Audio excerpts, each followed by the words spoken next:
출애굽기 33장 1절부터 보시겠습니다. 출애굽기 33장 1절.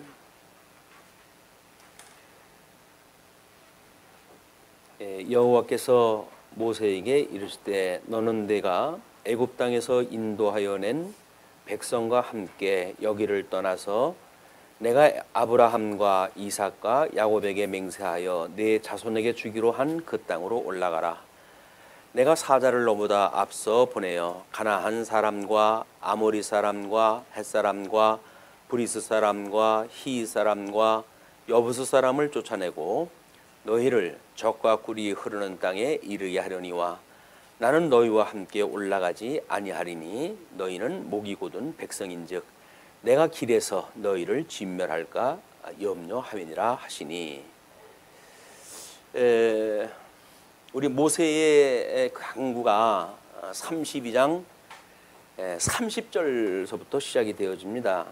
32장 30절서부터 지금 그 우리 두 번째 동그라미에 모세의 강구와 응답으로 해가지고 32장 30절로 시작이 되어지기 때문에 일단 33장 1절에서 소개되어지는 약속의 땅으로 갈 것을 명하시는 것은 모세의 중보 기도와 응답이라고 하는 전제가 먼저 소개가 되어야 될 것 같습니다. 그래서 30절, 32장 30절 다시 보시게 되면 이튿날 모세가 백성에게 이르되 너희가 큰 죄를 범하였도다. 내가 이제 여호와께로 올라가노니 혹 너희를 위하여 속죄가 될까 하노라 하고 모세가 여호와께로 다시 나아가 여짜오되 슬프도소이다.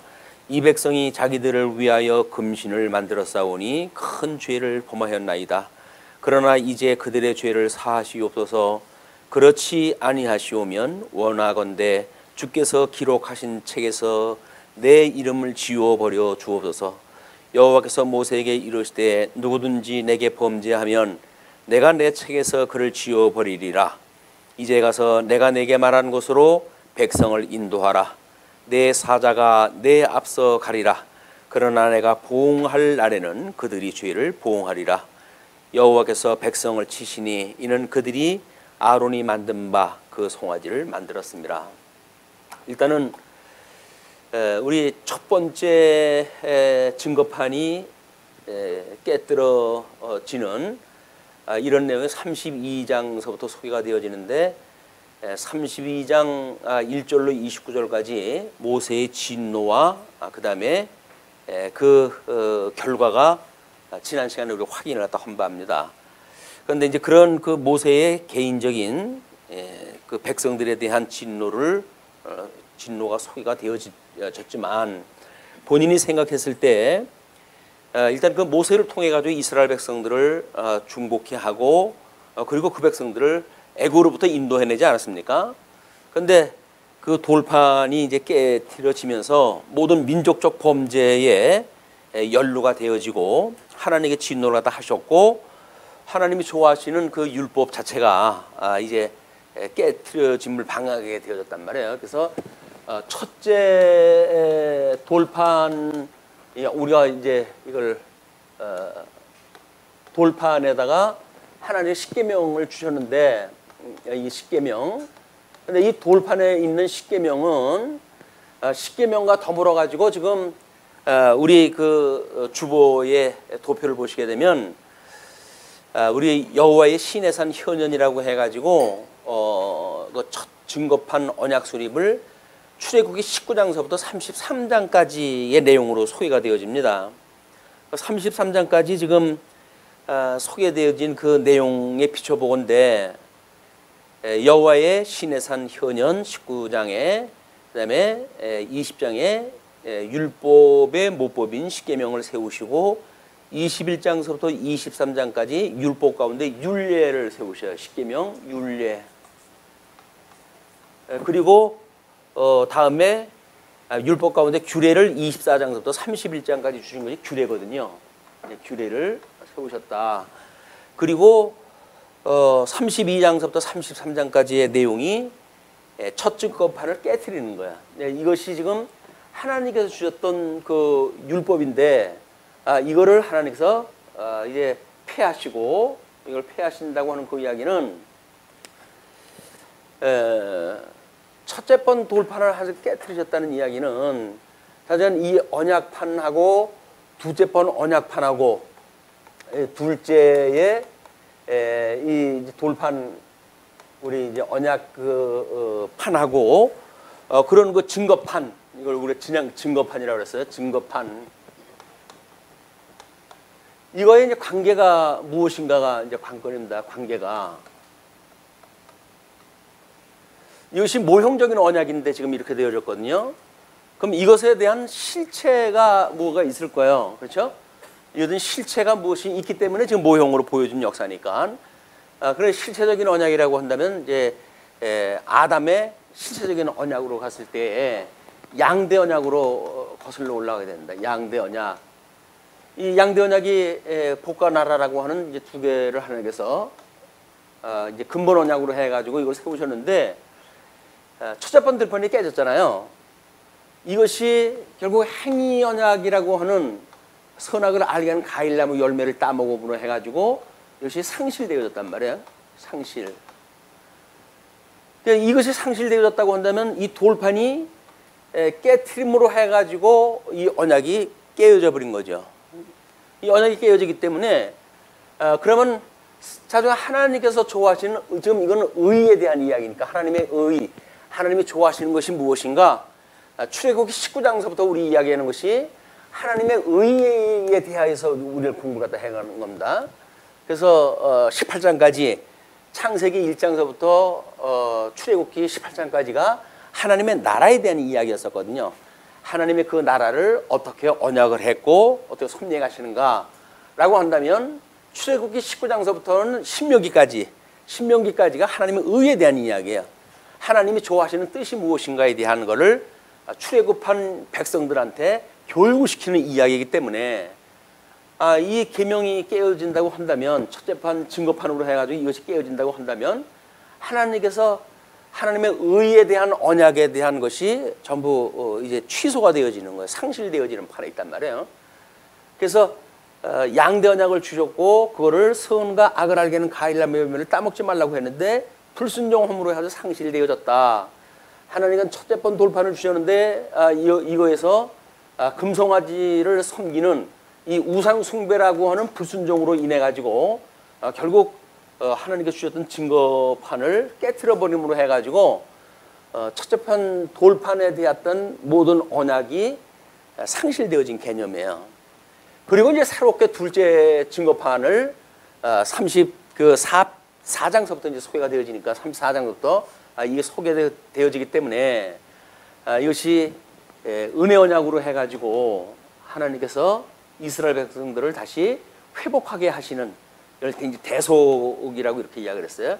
예수 그리스도로 말미암아 대속하게 되어지는 새로운 언약으로 해서 양대 언약에 회복되어지는 이걸 주시는 것이 둘째 판 증거판으로 주는 겁니다. 그래서 둘째 판 증거판의 그 내용을 보시게 되면 한쪽 가로 1번으로 해가지고 새 증거판으로 세우시고 그 다음에 2번이 성막에 관한 규례예요.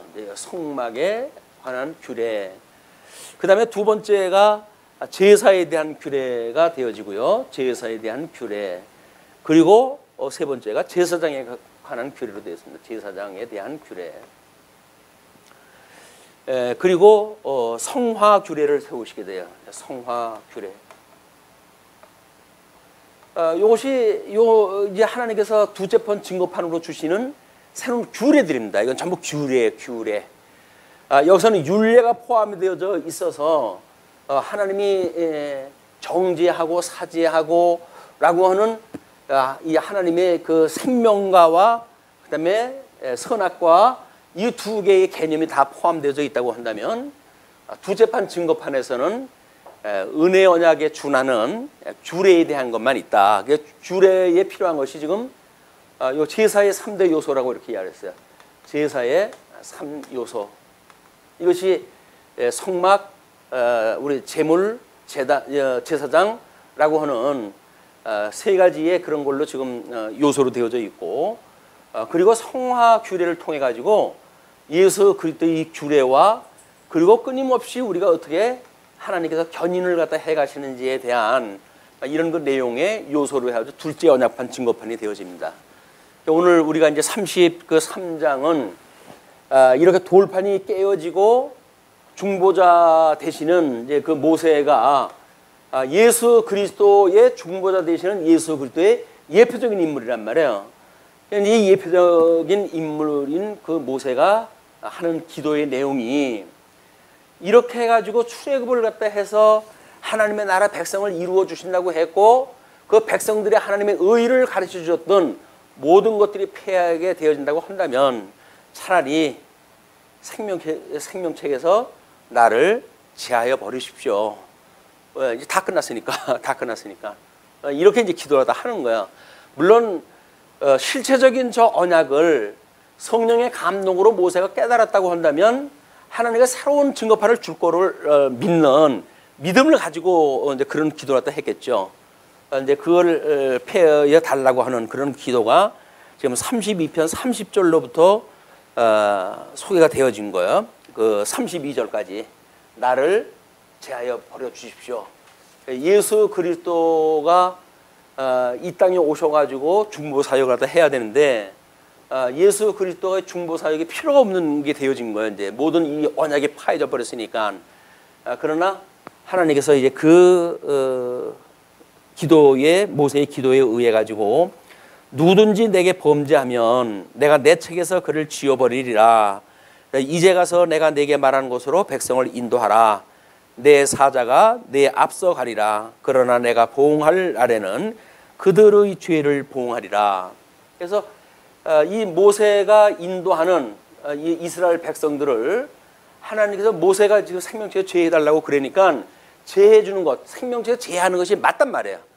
그것이 예수 그리스도의 죽으심이라고 하는 그것으로 해가지고 모세는 여전히 하나님께서 제하지를 아니하시고 그리고 모세에게 기회를 갖다 주시죠. 그리고 그를 갖다 이제 이스라엘 백성들을 인도하게 하셔요. 신명기 재교육이 끝나는 날 모세는 이제 그 가나안 땅 하나님이 약속했던 약속의 땅에 들어가지를 못하고 시내산에서 결국은 이 광야에서 죽음을 맛보게 되어집니다. 그것이 예수 그리스도 죽으심에 대한 이야기예요.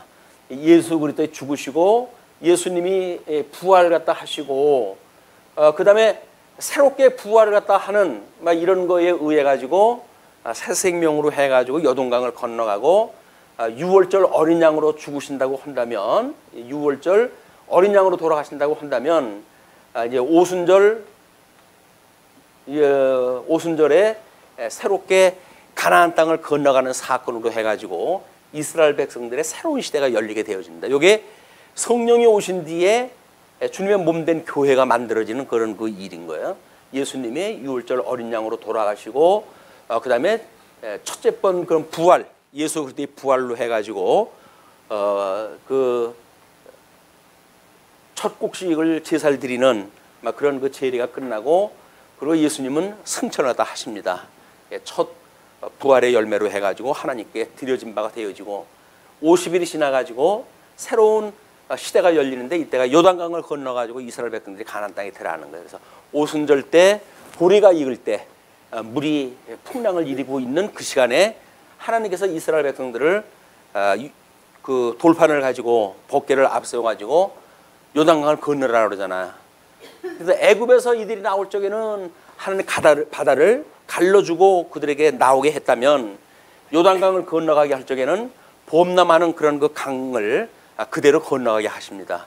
믿음으로 들어가는 거예요. 이제 이때가 믿음으로 들어가게 되어지는 첫째 번 돌판과 두째 번 돌판의 상관관계를 우리가 한번 생각할 때 해보는 것이 뭐 똑같은 걸 주었고 뭐 이렇게 해가지고 또 이걸 주었다고 한다면 뭐 이거 반복되어지는 걸 왜 주셨냐라는 그런 그 생각이 들지만 우리 실체적으로 아담에게 주었던 양대 언약을 폐하시고 그 다음에 새로운 구속 은혜 언약을 통해 가지고 회복하는 그래 이건 누구나 여기에 접하게 되어지는 게 아니죠.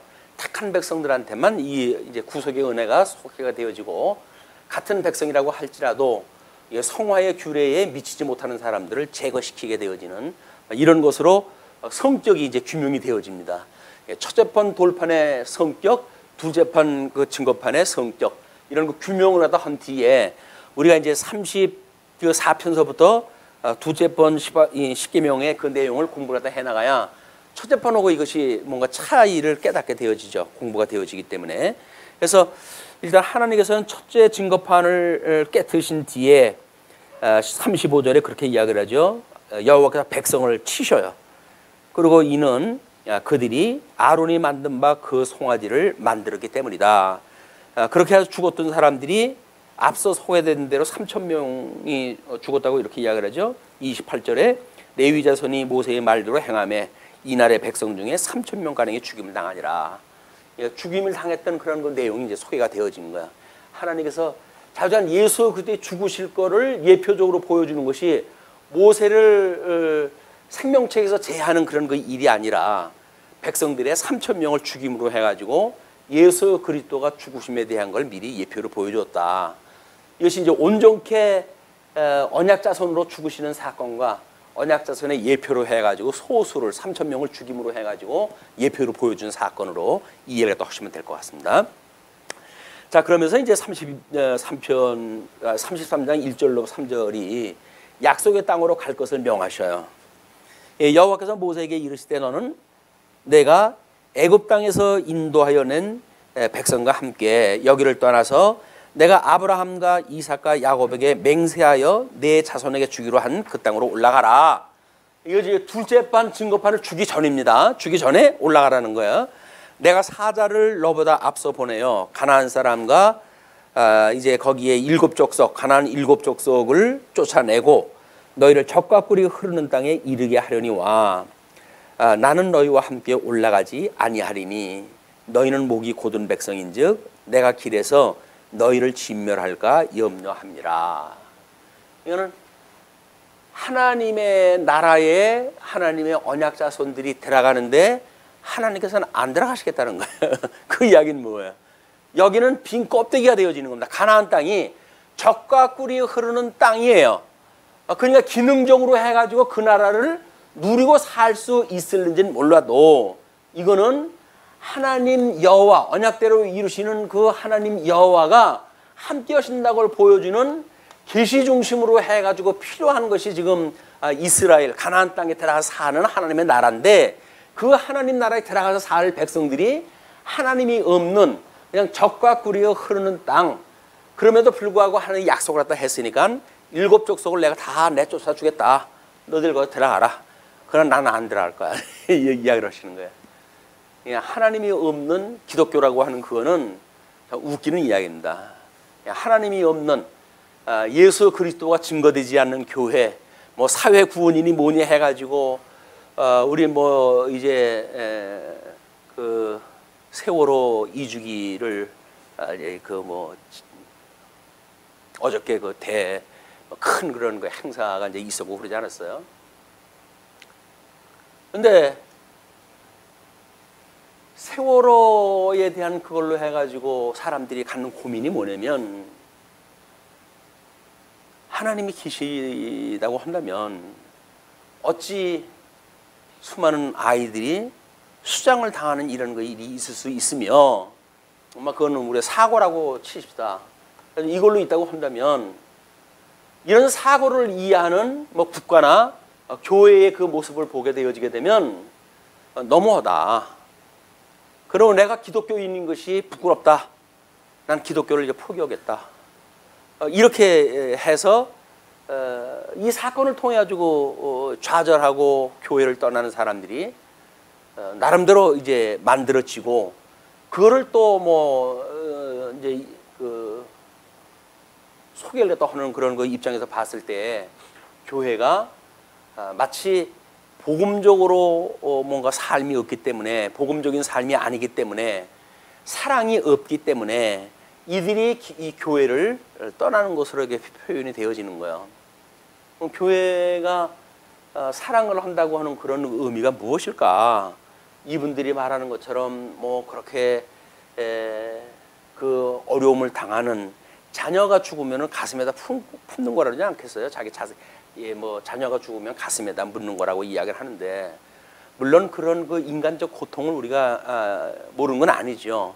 그렇다고 해가지고 교회가 그런 그 아픔에 동참한다고 하는 의미가 무엇인지 없이 인간적인 위로와 인간적인 어떤 그런 애도와 이런 걸로만 있다고 한다면 이게 기능주의에 머무르는 거예요. 거기에서 이 국가나 교회가 제대로 어떤 반응을 일으키지 못하는 걸 보고 우리가 하나님 앞에 하나님의 이 주님의 몸된 교회가 얼마나 계시적으로 제대로 이해를 못하고 있는지 이런 의미가 만들어지질 않고 기능적으로 그들을 돕는 일이 이제 안 된다든지 또 어떤 목사님은 그 사건으로 해가지고 정부의 정책을 발목을 잡는다 이런 걸로 해가지고 제발 이제 그만둬라 이렇게 또 나서는 사람들이 없잖아. 있어요 교회에서. 교회에서 그런 거 이야기를 하는 것도 웃기는 일이죠. 지 자식이 일이 아닌데 지가 나서가지고 국민의 무슨 아주 국가에 충성하는 사람처럼 국가 정책에 방해가 되어지고 그러니까 그만 이제 해라 하는지 그건 모르겠어요. 왜 그러고 사는지 모르겠어요. 자기가 그 사람들하고 볼 일 없으면 안 보면 되는 거지. 굳이 그런 걸 교회에다가 설교 시간에 강조를 갖다 하고 이래가지고 이제 더 이상 그런 그 일을 나 몰라라 하게끔 하는 이런 목사님들이 있으니까 이제 이 기독교라고 하는 정체성이 뭐냐 도대체 이런 걸로 해가지고 갈등이 일어나는 겁니다. 교중에 있는 사람도 바깥에 있는 사람도 교회라고 하는 사람들이 그 자녀가 죽고 그래가지고 그 애태하고 그러는데 그럼 무슨 국가 정책에 반한다고 해가지고 그만 허란다든지 이렇게 좀 몰고 나간다든가 이런 것도 인정머리 없는 일이고 사랑을 그렇게 이야기하면서 도대체 뭐냐 사랑이 없다고 하는 그런 교회의 모습은 이런 이야기도 하고 그러나 사랑이라고 하는 것이 과연 인정적인 거에 우리가 한다고 해야지 그것이 기독교의 사랑인가라고 하는 어떤 자기 성찰도 없는 거예요. 자기 성찰도 없고 다 국가의 발전을 위해 가지고 다 잊어버려라 라고 하는 것도 기능적인 거고 교회가 사랑이 없다고 이렇게 이야기하는 사람도 기능적으로 보기 때문에 그걸 보인단 말이에요. 하나님의 이런 역사를 섭리하는 그런 하나님의 계시의 의미가 무엇인지를 우리는 다 잊어버리고 살고 있는 그거는 결국 뭡니까? 말씀의 부재지요. 이 말씀의 부재라고 하는 그 이야기는 뭐예요? 결국은 하나님이 이 사건 중에 안 계신 거예요. 하나님은 계시지 않냐고 다만 사고 사건만 있는 겁니다. 그 사고 사건을 통해 가지고 적과 굴이 흐르는 땅에 이스라엘 백성이 들어가 산들 하나님이 없는 말씀이 부재하는 그 나라가 무슨 소용이 있겠어요. 주님의 몸된 교회도 말씀이 없는 교회라고 한다면 그냥 형식적인 교회만 있는 겁니다. 거기서 사회 봉사라든지 가난한 사람들을 돕는 이런 인간애적인 어떤 그런 일이 주어지는데 이거는 주님의 몸된 교회가 할 바가 아니다. 인류 역사 이래 수 없는 전쟁과 수 없는 사고 사건과 이런 걸로 해가지고 수많은 사람들이 죽어가잖아요. 그럼 죽어간다고 하는 그런 사건이 국가적인 입장에서 국가 기능이 과연 뭐냐? 기능적으로 접근하다 한다면 국가의 기능이 뭐냐? 그 국가의 기능이라고 하는 건 모든 위험으로부터 백성을 보호하고 그걸 지키는 것이 국가가 할 일 아닙니까? 근데 자기네들이 총론을 모아가지고 국가 헌법을 만들었는데 헌법에 제시되어져 있는 국가의 기능을 제대로 못하고 그러면 국가의 기능에 우리 헌법을 준수하는 우리들의 문제지 이게 무슨 하나님하고 뭔 상관이 있어요? 그쪽으로 이 국가의 문제지.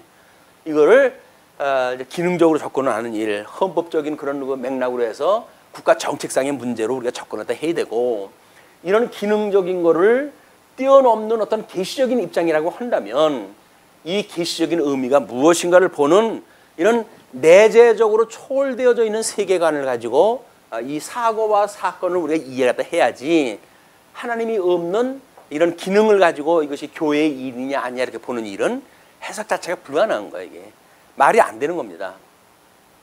그런데 이것이 300명이나 생명을 잃었던 큰 사고니까 이것이 이렇게 되어지지만 우리 개인의 문제라고 한다면 어떨까요? 우리 개인의 문제라고 한다면 사람이 죽은 것도 없어요. 그럼에도 불구하고 우리 개인적으로 아픔이 있다든지 이럴 수가 있는 거 아닙니까? 그럴 때 우리가 교회가 어떻게 나의 이런 아픔을 공감을 갖다 하지 않냐고 그렇게 싸가지 없이 그럴 수가 있냐. 이런 걸 가지고 교회 떠날 수가 있다는 거예요. 똑같은 해석의 원리입니다. 말씀으로 해가지고 사건에 대한 현재에 대한 어떤 우리들의 해석이 이거에 대한 해석이 떨어지지 않는다고 한다면 우리는 하나님의 말씀이 없기 때문에 지금 그런 상황 아니에요? 근데 그나마도 교회에 걸쳤던 우리 몸뚱아리마저 교회를 떠나게 되어지는 걸로 결론이 나버리고 만다. 우리가 이 교회 생활을 한다는 이야기는 철저하게 하나님의 말씀에 대한 해석입니다. 그렇죠? 하나님이 지금 이런 역사 섭리를 통해서 무엇을 보여주고 계시는가 이걸 제대로 해석이 되지 않으면 우리는 기능적으로 해석할 수밖에 없고 기능적으로 우리가 감정을 가지고 교중에 대하여 성도에 대하여 오해할 수밖에 없고 그런 거를 또 이제 우리는 뭐 객관적인 사고처럼 이제 이야 갖다 해가지고 자기를 정당화하는데 그치고 만다. 자기 정당화라고 하는 건 기능이에요. 기능적인 해석이에요. 우리의 정당적인 그런 그 모든 해석은 성경을 통한 의미적 해석이 떨어져야 되는 겁니다. 그러면 첫째, 저 하나님이 언약대로 이루시는 여호와고 이스라엘 백성들을 이 애굽으로부터 건져내신 하나님이라고 한다면 여기서 무엇인가 육신으로부터 이 기능적으로 살아가는 우리의 육신의 한계로부터 새로운 세계로 인도해내시는 복음적인 의미가 있을 거 아니겠어요. 이쪽으로 우리를 불러내신 이유가 무엇인가를 성경을 통해서 우리가 해석을 갖다 할 수가 있어야 되는데 우리는 유감스럽게도 성경 해석할 그런 그 해석이 이런 어떤 기준이 없는 거야. 그러니까 모든 걸 세상적인 입장으로 해서 전부 해석을 갖다 하고 그리고 이제 그런 결과를 뭐 교중에 성도들이 우리를 갖다 어떻게 보는가 뭐 이런 그런 걸 가지고 해석을 하니까 결국은 성경에 계시되어진 하나님의 말씀으로 중심으로 해석되어지는 게 아니라 세상의 모든 사건을 가지고 그대로 해석되어지는 그래서 하나님을 모르는 말씀이 부재한 자연인의 해석의 해석 방법을 그대로 하고 있다. 마음만 우리가 몸은 교회에 나와져 있는지 모르지만 우리 신학적인 하나님에 대한 지식, 지혜 이것이 없으면 믿지 않는 사람은 다를 게 없잖아요. 다만 무늬만 교인으로 해가지고 우리 교회를 생각했다 하는데 우리가 과연 하나님이 어떠한 분이고 왜 역사 섭리를 갖다 이렇게 해가시고 하는 이런 우리 현재 우리 삶에 대한 해석이 필요하다. 이게 의미란 말이에요. 의미가 무엇인가? 하나님께서 우리를 향하신 기뻐하신 뜻이 무엇인가? 이것이 분별하지 않으면 이 현재적인 해석은 긍정적으로 떨어질 수가 없죠. 그럼 긍정적으로 떨어질 수가 없는데 어떻게 우리가 항상 기뻐하고 범사에 감사하고 쉬지 않고 기도하는 예수 그리스도 안에서 우리를 향하신 하나님의 기뻐하시는 뜻이 이루어지겠어요. 그 하나님의 뜻이 이루어질 수가 없는 거라니까요. 교회 생활을 하는데 기쁜 일도 없고 감사한 일도 없고 뭐 쉬지 않고 기도할 만한 소망도 없는 거예요. 그냥 하루하루 세상 사람 사는 것처럼 사는 거니까. 왜 그럴까요? 하나님이 없다니까요. 이스라엘 백성은 젖과 꿀이 흐르는 땅으로 들어가서 살는지 모르지만 하나님이 없는 곳은 하나님의 뜻을 분별할 수 있는 이것이 없고 다만 몸뚱아리만 이쪽에 들어가 있는 거예요. 이것이 3절까지 소개되어진 무서운 그런 그 이야기입니다. 그러나 이제 하나님께서 4절로부터 6절로까지 백성들의 단장품을 제하라고 하시죠. 백성이 이 준엄한 말씀을 듣고 슬퍼하여 한 사람도 자기의 몸을 단장하지 아니하니 이 슬퍼한 마음을 듣고 슬퍼하는 그런 그 마음으로 그 말씀을 들었다는 그 이야기는 지금 이제 이 해석을 갖다 할 때 있어서 이것이 이 자기네들의 죄로 인한 것으로 이제 깨닫게 되어지는 거 아니에요? 이 죄로 깨닫게 되어졌을 때 백성들이 하는 일이 뭡니까? 사실은 금식이에요. 그렇죠? 그 금식이 여기서 이루어질 적에는 그 몸을 단장하지 아니하고 그런 걸로 나타나는 겁니다. 몸을 단장한다는 이야기는 뭐 자기가 이제 다른 사람한테 보이고 뭐 이렇게 하는 걸로 드러나지만 하나님께서 어떻게 이렇게 섭리를 하신다고 그럴까라고 하는 금식 단계에 들어가는 일이야말로 자기를 성찰하는 일이 시작이 되어지는 거죠. 근데 자기를 성찰할 그런 그 여력도 없고 여기서 이제 우리가 인정상 뭐 이러고 저러고 한다면 여전히 우리는 이런 해석의 진전적인 건 없는 거야. 현재에 머무르게 되어지고 부정적인 해석으로 끝나게 되어지는데 그러니까 여호와께서 모세에게 이르시기를 이스라엘 자손에게 이르라 너희는 목이 곧은 백성인즉 내가 한순간이라도 너희 가운데 이르면 너희를 진멸하리니 너희는 장신구를 떼어내라. 그리하면 내가 너희에게 어떻게 할 것인지 정하겠노라 하셨습니다. 장신구, 그냥 일상 애굽에서 가지고 있던 걸로 치장했던 몸뚱아리, 그거를 그대로 가지고 아무런 이런 그 사건 사고에 대한 과거의 해석에 머물러져 있다고 한다면 일이 안 되는데, 너희들이 금식을 갖다 하고 이렇게 단장을 제하고 이렇게 되어지니까 너희 백성들이 전부 이렇게 한다면 그 뒤에 내가 한 번쯤은 일고할 이유가 있지. 다시 한번 생각할 이유가 있어. 그때 내가 이야기를 할 것이야. 이렇게 이야기를 하는 거죠. 그러면서 이스라엘 자손이 호렙산에서부터 그들의 장신구를 떼어내니라.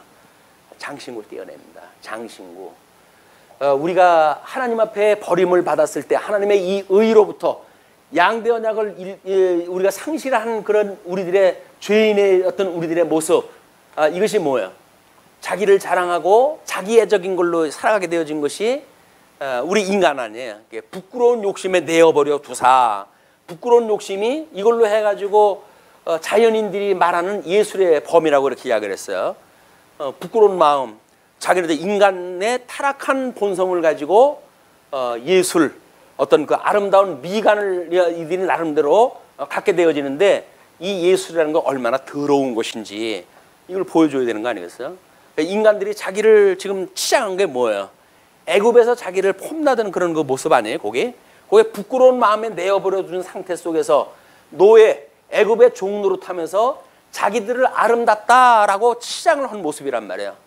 이게 제거가 되질 않으면, 부끄러운 그런 그 마음으로부터 회복이 되지 않으면 여전히 애굽에서 종 노릇하던 모습 그대로 가지고 지금 가나안 땅에 살게 되어지는 거니까 하나님께서 단장을 전부 제하라, 이렇게 이야기가 되어지는 거죠. 자, 그러면서 7절로 8절까지 모세가 진 밖에 회막을 설치를 합니다.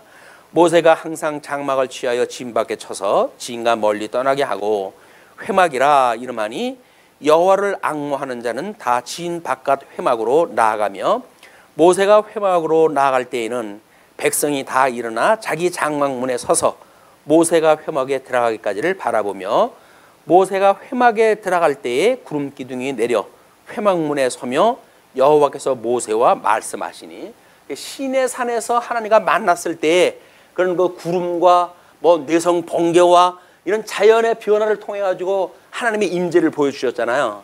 그런데 이제 첫째판 돌판이 깨졌으니까 회막을 짓고 이 모세가 회막에 들어갈 때 하나님의 임재의 모습을 이제 보여줍니다. 그러면서 모든 백성이 회막문에 구름 기둥이 서 있는 것을 보고 다 일어나 각기 장막 문에 서서 예배하며, 사람이 자기의 친구와 이야기함같이 여호와께서는 모세와 대면하여 말씀하시며, 모세는 진으로 돌아오나 눈의 아들 젊은 수종자 여호수아는 회막을 떠나지 아니하니라. 그래서 이제 법궤가 없는, 돌판이 깨져가지고 법궤가 없는 그런 그 회막을 지금 만들어 놓고 거기 하나님의 임재를 이제 온 백성들한테 보여주는 장면이 소개가 되어집니다.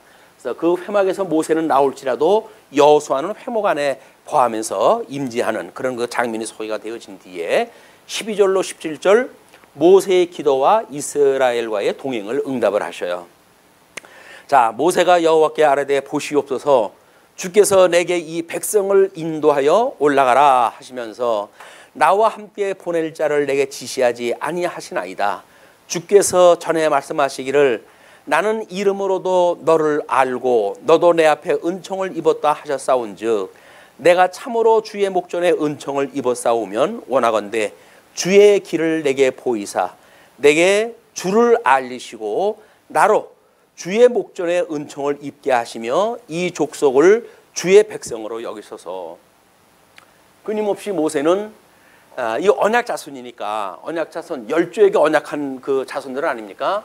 무다했던 아브라함에게 이제 아들을 주심으로 하나님의 언약대로 이루신 여호와심을 깨닫게 하실 뿐만 아니라 그 이삭에게 이제 야곱과 에사라고 하는 쌍태를 주어가지고 배 안에서 무슨 행위가 있기 전서부터 이미 사랑하는 자와 미워하는 자를 갈라내시고 하나님께 사랑하시는 백성들이 무엇인가를 보여줬잖아요. 열조의 그런 삶을 통해서. 그리고 야곱으로 해가지고 12 아들을 얻어가지고 언약 자손을 이제 삼으셨단 말이에요.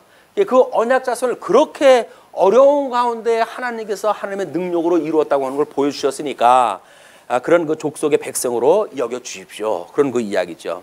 여호와께서 이르시되 내가 친히 가리라. 내가 너를 쉬게 하리라. 내가 갈게. 너 쉬어라. 네가 무슨 죄니? 하나님께서 100번 양보해가지고 동행을 약속을 갖다 하시는 겁니다. 그러면서 15절 모세가 여호와께 아뢰되 주께서 친히 가지 아니하시려거든 우리를 이곳에서 올려 보내지 마옵소서. 이제 조금 한 발 더 나간 거야. 하나님께서 만약에 함께 하시지 않으려고 한다면 우리 올라갈 이유도 없습니다. 배째 그 이야기야. 안 갈 거야. 한 발짝 더 안 갈 거야. 이제라고 해가지고 하나님 앞에 이야기를 합니다. 예, 나와 주의 백성이 주의 목전에 은총 입은 줄을 무엇으로 알리까? 주께서 우리와 함께 행하심으로 나와 주의 백성을 천하만민 중에 구별하심이 아니니까.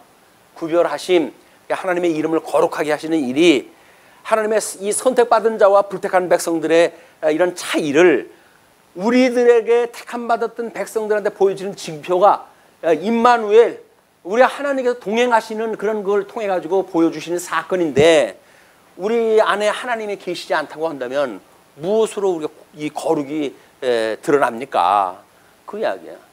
예수님을 보내주셔가지고 우리들 이렇게 섭렵시지 않으면 아무런 그 선택받은 백성으로서의 의미가 없습니다. 그런 그 이야기죠. 그래서 예수님이 이 땅에 오신 거예요. 왜? 우리와 함께 이 신의 그 교회, 광야의 교회를 통해 가지고 하나님 나라의 그 나라를 바치기 위해 가지고 예수님이 물론 지금 보좌 우편에 계시지만 성령을 보내주셔 가지고 주님의 몸된 교회를 굳게 해가는 일입니다. 천상에서 그걸 굳게 하시고 그 하나님의 나라가 완성이 되어지면 비로소 하나님께 그 나라를 바칠 때가 올 거예요. 그때를 위해서 주님께서 그 일을 다 하시니까 그를 주님께서 이 땅에 오신 거예요. 그래서 이 여자가 아들을 낳으니 그 이름을 이제 예수라 하라. 이런 자기 백성을 저희 지에서 구원할 자이심이라 하십니다. 예수님을 보내주셔가지고 예수님이 우리와 함께하는 걸 끊임없이 우리 공부하게 되잖아요. 늘 배우게 되잖아요. 주님의 몸된 교회가 뭡니까? 이 교회가 예수 그리스도를 머리로 한 지체란 말이에요. 그러니까 이게 우리는 이 교회 생활이 끊임없이 예수 그리스도와 한 몸 되어졌다고 하는 걸 공부하는 거야. 배우고 익히는 거야. 광야 생활을 통해 가지고 우리 주님이 나와 함께 하셔. 어떤 그런 그 적그리스도의 미혹이 있거나 이럴지라도 우리는 미혹을 당하지 아니하고 우리 주님이 우리와 함께 하셔. 하나님의 선한 뜻을 분별하면서 영적 예배를 드리면서 우리가 살아가는 것이 주님의 몸된 교회 성도들의 삶이란 말이에요. 하나님 이런 그 이제 일을 우리한테 전개를 갖다 해가시기 시작을 하는 겁니다. 그러면서 17절서부터 17절 여호와께서 모세에게 이르시되 내가 말하는 이 일도 내가 하리니 너는 내 목전에 은총을 입었고 내가 이름으로도 너를 알미니라. 예수 그리스도의 예표적인 그런 그 사건 일을 그렇게 중보자 된 걸 그렇게 설명하다 하는 겁니다. 그렇게 됐고 이제 18절로 23절 영광을 보고자 하는 모세의 응답을 하셔요.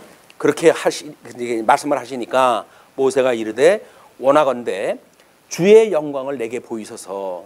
임재의 그런 걸 보여달라 그 이야기죠. 여호와께서 이르시되 내가 내 모든 선한 것을 내 앞으로 지나가게 하고 여호와의 이름을 내 앞에 선포하리라. 나는 은혜 베풀 자에게 은혜를 베풀고 긍휼히 여길 자에게 긍휼을 베푸느니라. 좋은 성경 밑에는 아마 빨간 걸로 전부 이제 밑줄을 갖다 그어놨죠 이제 우리가. 근데 이건 지금 모세에게 주는 이야기예요. 그래서 뭐 우리들의 은혜 베풀 자에게 은혜를 베풀고 긍휼히 여길 자에게 긍휼을 베푼다고 해가지고 우리가 긍휼을 입었다고 하는 걸 스스로 자꾸 암시를 준다고 한다면 아무런 의미가 없어요.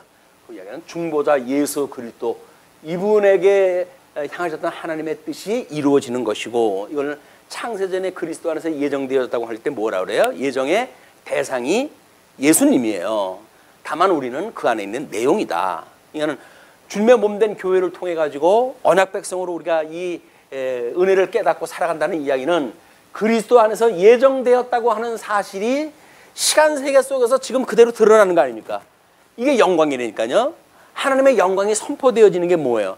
주님의 저 창세전서부터 가지고 있던 뜻이 하늘에서 이루어졌고 하늘에서와 같이 땅에서 이루어지는 것이 우리가 몸담고 있는 주님의 몸된 교회가 이 주님과 함께함으로 영광이 드러나는 것, 이것이 우리가 계시의 영광을 배우고 익히는 교회, 또는 기업의 영광을 배우고 익히는 교회, 의의 영광을 배우고 익히는 교회로 해서 우리 주님의 몸된 교회의 표로 삼고 있는 거예요. 근데 이걸 배우고 익히는 교회라니까요. 이것이 어떤 학습하는 데 의미가 있지 기능적으로 해가지고 뭘 하는 데 관심이 있는 게 아니란 말이에요. 그 사람들이, 하나님의 사람들이 어떻게 하는 것이 하나님의 일을 갖다 하는 겁니까? 이렇게 물었을 때 내가 보낸 자 예수 그리스도를 믿는 것이 나의 일을 갖다 하는 거야, 이렇게 이야기를 하잖아요. 예수 그리스도를 믿는 것이 하나님의 일이라니까요. 왜? 그분을 보내겠다고 약속한 것이 구약이고 그분을 성경대로 보냈다고 하는 것이 성경, 신약 성경 아니에요. 그 성경 66권을 통틀어가지고 하는 게 뭐예요? 예수가 그리스도라고 하는 걸 증거한 사건이니까 저 예수를 믿으면 예수 그리스도 안에 있는 성도고, 아무리 우리가 교회 다녀도 예수 그리스도가 우리와 함께 한다고 하는 사실을 믿지 않으면 그건 교회가 아니라니까요. 성도가 아닌 거예요. 여기서 뭐 별의별 일을 다 한다고 하더라도 기능적으로 해가지고 복음을 증거해가지고 수많은 사람들의 몇천 명씩 끌어들이는 교회가 될지언정, 또는 선교사를 갖다 수십 명씩 보낸다든지 수천 평의 교회를 세워가지고 대단한 역사를 할지라도 여기서 주님이 우리와 함께 하신다고 하는 이 사실이 배제가 되어지면 그는 빈 껍데기다. 그냥 성전을 주 70년에 무너졌던 성전과 다를 바가 없습니다. 자, 그러면서 이제 20절에 또 이르시되 내가 내 얼굴을 보지 못하리니 나를 보고 살 자가 없음이니라.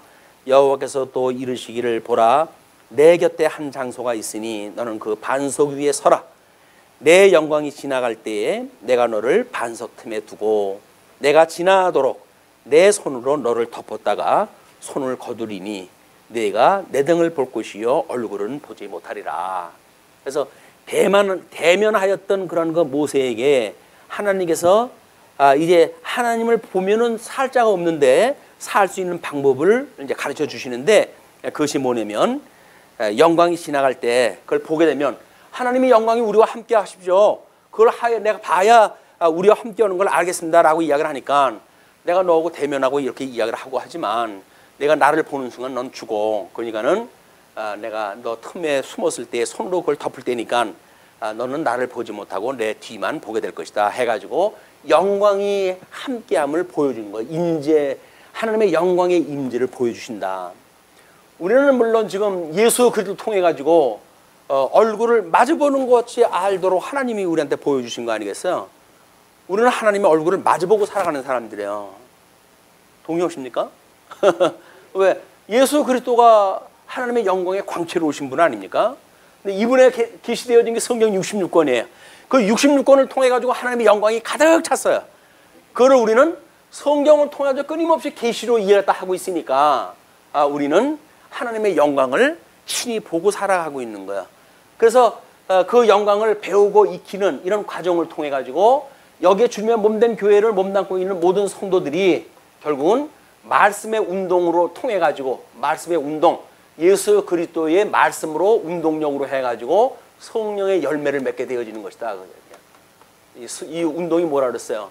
에네르게이야, 하나님의 언약된 대로 이루어진 상태. 그걸 이야기를 하니까 믿음이 크면 큰 대로, 작으면 작은 대로 우리는 하나님의 역사를 감지하고 우리가 스스로 이렇게 살아간단 말이에요. 우리는 모세보다도 더욱 위대하신 예수 그리스도를 인해 가지고 영광의 광채로 오셨던 예수 그리스도에 의해 가지고 이 영광의 운동력, 예수 그리스도 말씀의 운동력에 의해 가지고 열매를 친히 맺게 되어지는 성도의 삶을 살아가고 있다. 이게 감지가 돼야 이 모든 고난으로부터 우리는 자유로움을 느낄 수가 있어요. 육신의 장막을 벗어버리게 되면 영원한 하나님 나라라고 하는 이 소망을 가지고 이 시대를 살아갈 수가 있단 말이에요. 여전히 밥 한 끼 못 먹을까 봐 전전긍긍하는 것이 아니라 우리가 생명 되시는 예수 그리스도와 한 몸이기 때문에 육신의 장막을 벗어버리게 되면 이제 영원한 생명으로 존재하는 거야 라고 하는 걸 믿는 믿음으로 점점 열매를 더욱 굳겨면서 이걸 확인을 했다 하고 확신하고 하는 가운데 살아가게 되어진다. 자, 이제 그렇게 하면서 34장으로 넘어가게 되면 드디어 새 증거판으로 언약을 세우신 내용이 소개가 되어집니다. 먼저 새 증거판을 세우시는 34장의 내용을 보게 되면 1절로 26절까지 모세의 소명과 언약이 또 주어져요. 우리 모세는 미디안에 있을 때로부터 부름을 받았을 때서부터 소명이에요. 근데 그 소명이 자꾸 진전적으로 발전하다 하면서 새로운 부르심을 잊게 되어집니다. 여호와께서 모세에게 이르시되 너는 돌판 둘을 처음 것과 같이 다듬어 만들라. 내가 깨트린 처음 판에 있던 말을 내가 그 판에 쓰리니 아침까지 준비하고 아침에 시내산에 올라와 산 꼭대기에서 내게 보이되 아무도 너와 함께 오르지 말며 온 산에 아무도 나타나지 못하게 하고 양과 소도 산 앞에서 먹지 못하게 하라. 모세가 돌판 둘을 처음 것과 같이 깎아 만들고 아침에 일찍이 일어나 그 두 돌판을 들고 여호와의 명령대로 시내산에 올라가니. 하나님 말씀대로 이제 돌을 깎아가지고 첫째 번 돌판의 특징은 뭡니까? 하나님께서 돌판도 하나님이 준비를 다 하시고 그리고 글씨도 하나님께 친히 써주셨어요. 근데 둘째 판 돌판 증거판을 갖다 할 적에는 하나님께서 돌판은 네가 준비해. 글은 내가 써줄게 이렇게 이야기를 해요. 그래서 이제 인간이 준비했던 돌판, 그래서 그거는 언젠까지나 깨어질 수 있는, 그래서 그들이 바벨론의 포로로 끌려갈 적에 성전이 회파가 되어지고 성전 안에 있던 그 법궤가 없어지는 그런 그 일을 통해 가지고 잠시 있다가 없어질 돌판으로 그걸 보여줍니다. 모세가 친히 만들었던 돌판은 성전으로 해가지고 겨우 포로로 끌려갈 적에도 그 성전이 깨졌고 수르바벨 성전으로 해서 회복이 되어졌지만 주 70년 또 돌 위에 돌 하나도 남지 않고 그 성전이 무너질 수밖에 없는 성전이 되어진 거예요. 그래서 두째 번 그 돌판은 어차피 깨어질 수밖에 없는 그 돌판으로 해가지고 거기에 하나님께서 글씨를 써주십니다. 그렇기 때문에 하나님께 주셨던 그 계명이, 돌판에 써져 있던 계명이 우리의 신비에 새겨져 있지 않다고 한다면 그거는 아무런 의미가 없는 거야. 성령이 오신 이후에 성도의 신비에 새겨져 있는, 신비에 하나님의 말씀이 새겨져 있는 지어져가는 성전으로서의 새로운 이런 의미, 이런 것이 있을 때 비로소 우리는 둘째 판 돌판의 그 은혜를 예수 그리스도의 구속의 사건으로 이해를 하고 예수 그리스도와 함께 지어가자는 성전으로서의 그 거룩에 참여하게 되어지는, 주님이 오시는 그날까지 변치 않는 신앙생활이 보장된다. 자, 그러면서 5절로 9절 보시게 되면 모세에게 하나님이 이름을 반포하십니다. 여호와께서 구름 가운데에 강림하사 그와 함께 거기 서서 여호와의 이름을 선포하실세 여호와께서 그의 앞으로 지나시며 선포하시되 여호와라 여호와라 자비롭고 은혜롭고 노하기를 더디하고 인자와 진실이 많은 하나님이라. 인자를 천대까지 베풀며 악과 과실과 죄를 용서하리라. 그러나 별을 면제하지는 아니하고 아버지의 악행을 자손 3, 4대까지 보응하리라. 그래서 이제 하나님의 그런 그 자비, 여기서 은혜 언약을 통해 가지고 자비성을 이제 이야기를 하시는 거야. 하나님이 얼마나 자비로우신지에 대한 이걸 이야기를 합니다. 그러나 행위 언약으로 주어졌던, 그 행위 언약으로 주어졌던 게 뭐예요? 이제 이 율례와 규례인데, 규례는 이제 두째 번 돌판을 남게 되어지긴 다 깨트려져 버리고 마는데, 여기서 주어졌던 그 돌판이 결국은 그 율례가 지금 하나님의 그런 3, 4대까지 불순종한 자들, 망할 수밖에 없는 걸로 주어지는 걸로 남게 되어지죠. 그러나 구속의 은혜를 잊게 되어지는 천대에 이르도록 자비를 잊게 되어지는 것으로 소개가 되어지는 겁니다. 그렇게 이야기를 하면서 그 모세가 급히 땅에 엎드려 경배하며 이르되 주여 내가 주께 은총을 입었거든 원하건대 주는 우리와 동행하옵소서. 이는 목이 뻣뻣한 백성이니이다. 우리가 악과 죄를 사하시고 우리의 악과 죄를 사하시고 우리를 주의 기업으로 삼으소서. 기업으로 삼으소서. 그것이 하나님의 기업에 참여되어지는 겁니다. 하나님의 기업에 참여되어지는 것. 기업에 참여되어지는 것. 그러니까 하나님의 기업에 참여되어지는 이 기쁨이 주인과 함께 즐거워하는 거 아니겠어요? 주인은 지금 하나님의 나라를 이룸으로 해가지고 기뻐하시는데 거기에 이 함께 참여가 되어지는 것이 성전 지어져가는 성전으로서 우리의 즐거움이고 기쁨이란 말이에요. 근데 성전이 지어져 가는데도 기쁘지가 하나도. 왜? 뭐 주를 믿으면서 남은 고난을 채우라고 그래서 그러는지 뭐 예수를 믿는 대로 고난이 많아. 그래가지고 고난이 하나님 앞에 원망과 불평으로 드러나고 감사도 없고 기쁨도 없고 이런 걸로 남는다고 한다면 과연 우리가 예수님으로 이 기업에 참여가 되어지는가? 예수 그리스도의 고난에 대한 의미를 끊임없이 우리가 보고 있는가? 그 이야기예요. 남은 고난을 채운다는 이야기는 뭡니까? 우리 육신의 소욕을 제거시켜버리고 성령의 소욕으로 거듭나는 그 사건 아니겠어요? 끊임없이 우리가 이 기업에 참여되는 즐거움, 하나님 한 분만으로 우리는 즐거워요 라고 할 수 있는 것이 인간의 본분이라고 그러는데 하나님을 영화롭게 하고 그분 한 분만으로 즐거워하는 것이 성도의 기본적인 존재 이유라면요. 그렇죠? 근데 존재 이유가 즐거워하는 일인데 일단 나한테 어떤 그 어려움이 있으면 하나님이고 뭐고 없어 우리는. 안 믿으면 말지 내가 이 고생을 왜 하고 살아 이렇게 되어지니까. 예수님은 할 일이 없어 십자가에 못 박아 죽으셨나요? 이것이 인간이 깨트려져 버려야 될 일이란 말이에요. 이 육신으로 흙으로 만들어져 있는 부분은 깨트려져야 되는 거예요. 이 깨트려져야 되는데 육신이 깨트려지는 것이 아까워가지고 기름칠을 하고 거기다 윤을 내고 광택을 내가지고 가진 애굽에서 누리던 그런 걸로 해가지고 치장을 갖다 하고 그럼 뭐래요 그게. 아무리 군인이 그렇게 한다고 하더라도 80가구 70가구 그러면 다 그냥 깨져버리는 게 인생 아닙니까? 또 어차피 깨질 건데 그냥 폼나게 깨지면 좋으련만 그냥 전전긍긍하면서 이게 그런다고 한다면 안 깨질 수 없는 몸뚱어리를 가지고 하나님 앞에 뭐 안간힘을 쓰면 모르겠어요. 안 간다고 난 더 있어야 된다고. 아직도 내가 할 일이 많다고 전화라 가라 뭐 이렇게 하면서 이제 100세를 있어야 된다고 이렇게 이야기를 하니까 100살이 돼도 가긴 가야 된다니까요. 어차피 가는 거예요.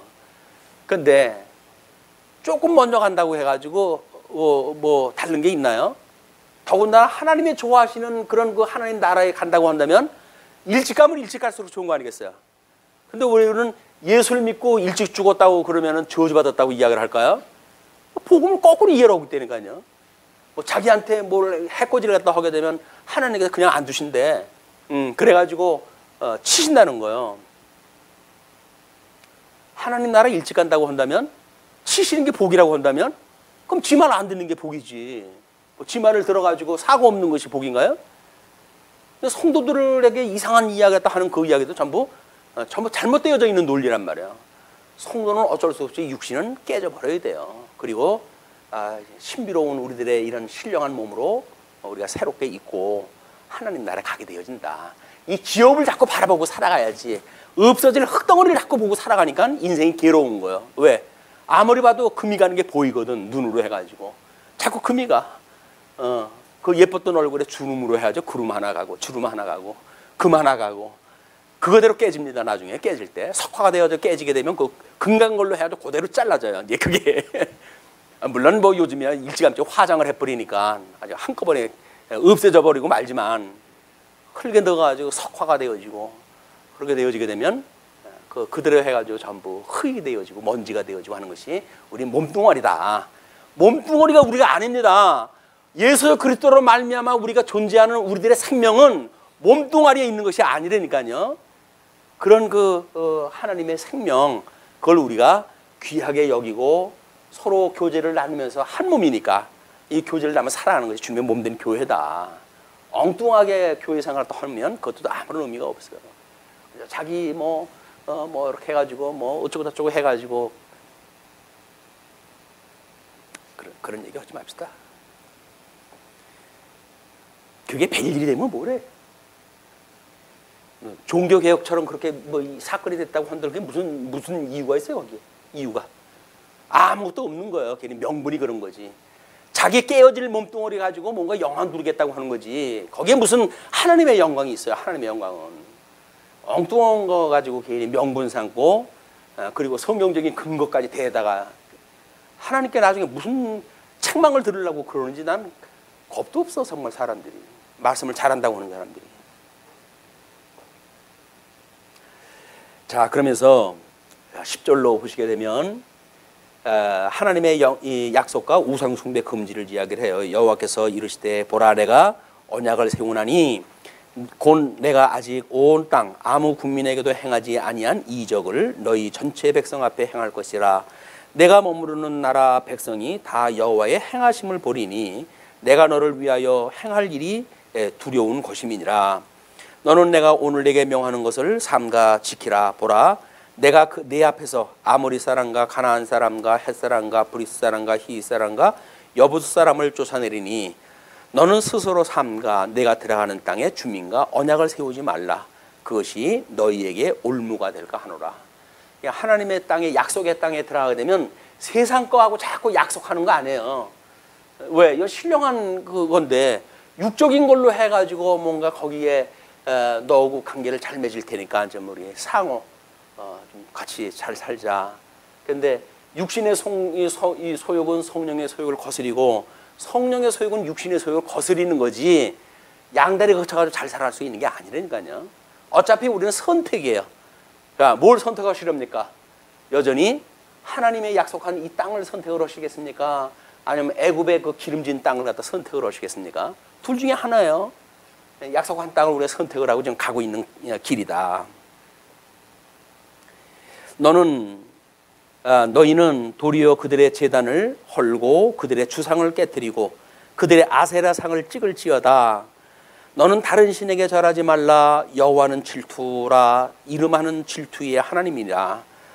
너는 삼가 그 땅의 주민과 언약을 세우지 말지니 이는 그들이 모든 신을 음란하게 섬기며 그들의 신들에게 제물을 드리고 너를 청하면 내가 그 제물을 먹을까 함이며 또 내가 그들의 딸들을 내 아들들의 아내로 삼음으로 그들의 딸들이 그들의 신들을 음란하게 섬기며 내 아들에게 그들의 신들을 음란하게 섬기게 할까 함이니라. 너는 신상들을 부어 만들지 말지니라.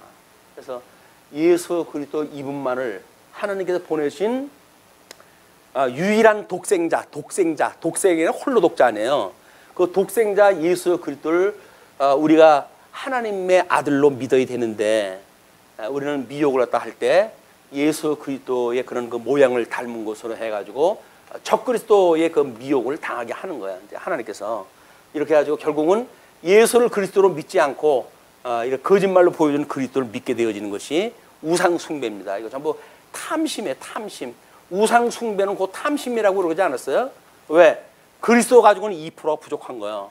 예수님 믿으면 뭔가 남은 고난을 채우라고 그러고 고난에 참여할 수밖에 없기 때문에 우리는 고난을 주지 아니하는 그리스도가 필요한 거예요. 그게 적그리스도입니다. 고난 없는 성도의 삶을 살고 싶어요.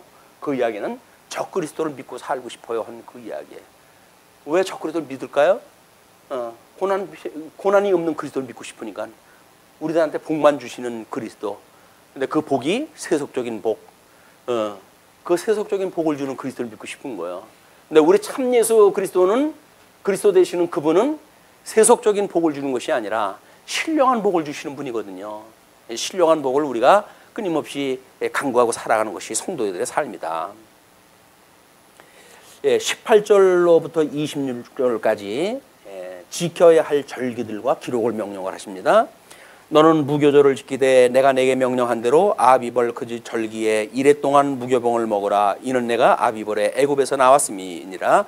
6월절 다음에 일주일의 절기를 지키는 것이 무교절인데 모든 첫 태생은 다 내 것이며 내 가축의 모든 처음 난 수컷인 소와 양도 다 그러하며 나귀의 첫 새끼는 어린 양으로 대속할 것이요 그렇게 하지 아니하려면 그 목을 꺾을 것이며 내 아들 중 장자는 다 대속할지며 빈손으로 내 얼굴을 보지 말지니라. 결국 뭐예요? 우리들이 다 죽어야 될 것이기 때문에 예수님이 대속하셨다는 이야기거든요. 그래서 우리가 신앙 고백하기를 우리는 이제 죄에 대해서 죽고 없어요. 저는 죽었어요.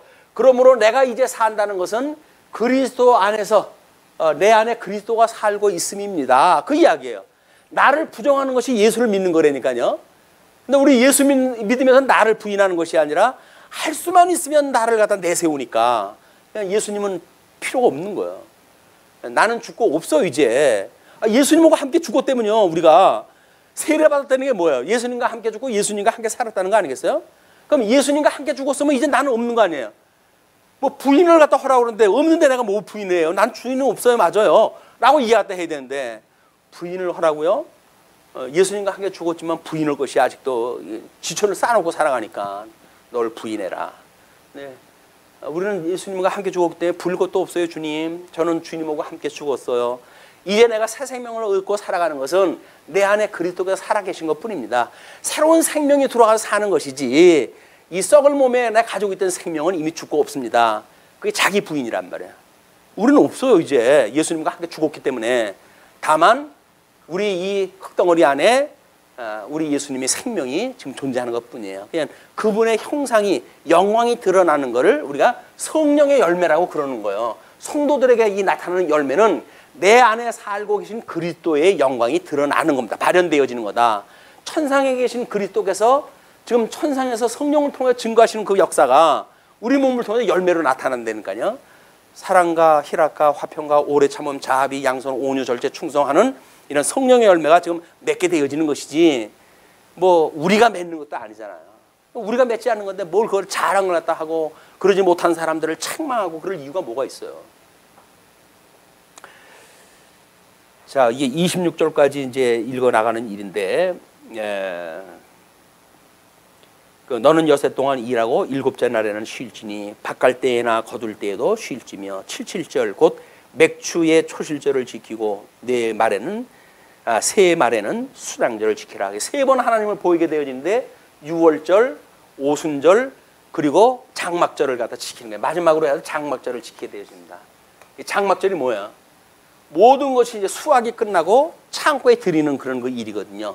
우리 육신의 장막을 벗어버리고 하나님 나라 들어갈 때 우리가 드려지는 일이 장막절이에요. 요한계시록에 보게 되면 예수님께서 친히 추수를 갖다 하게 되시는데 그게 장막절 추수를 갖다 하시는 이 사건입니다. 너는 내 재물을